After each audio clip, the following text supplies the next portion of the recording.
Welcome back to Levant TV Headlines. Let's take a look at today's top stories.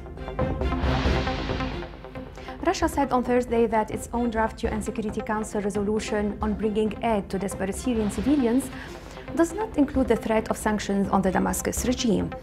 Foreign Minister Sergei Lavrov said the draft comprised of bringing on aid as well as a denunciation of terror sweeping the war-torn country.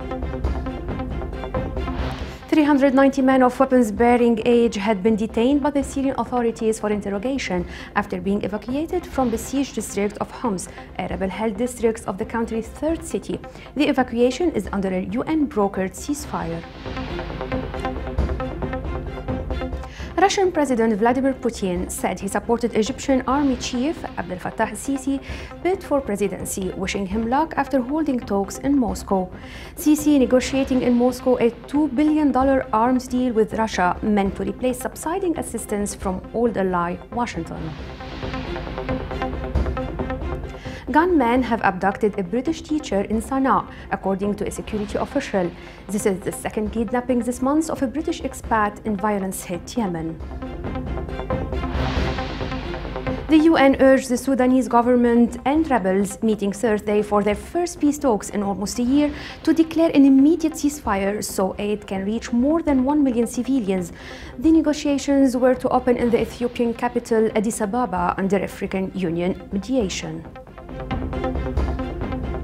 12 Pakistani policemen were killed and almost 60 others were wounded Thursday when a bomb was detonated near their bus. The bombing in the commercial hub of Karachi comes as Pakistan had been negotiating with the Taliban to end their 7-year insurgency.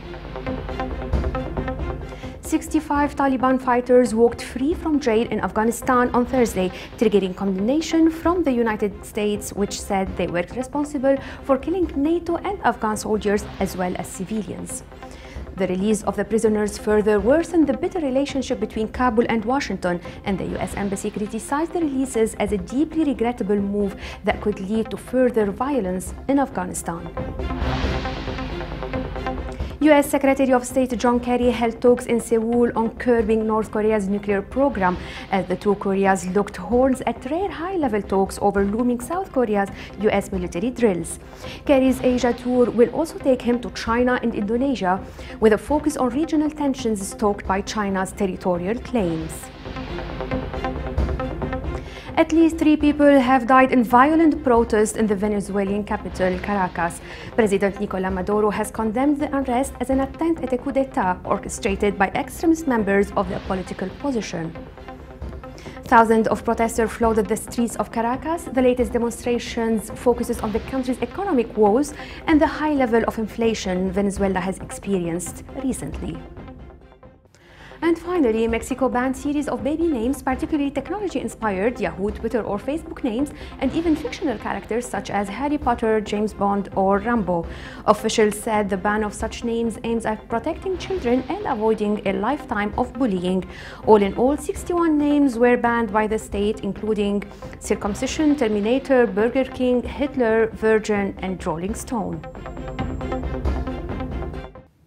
For more on these stories, please visit our website levant.tv. That was it for today. Thanks for watching. Goodbye.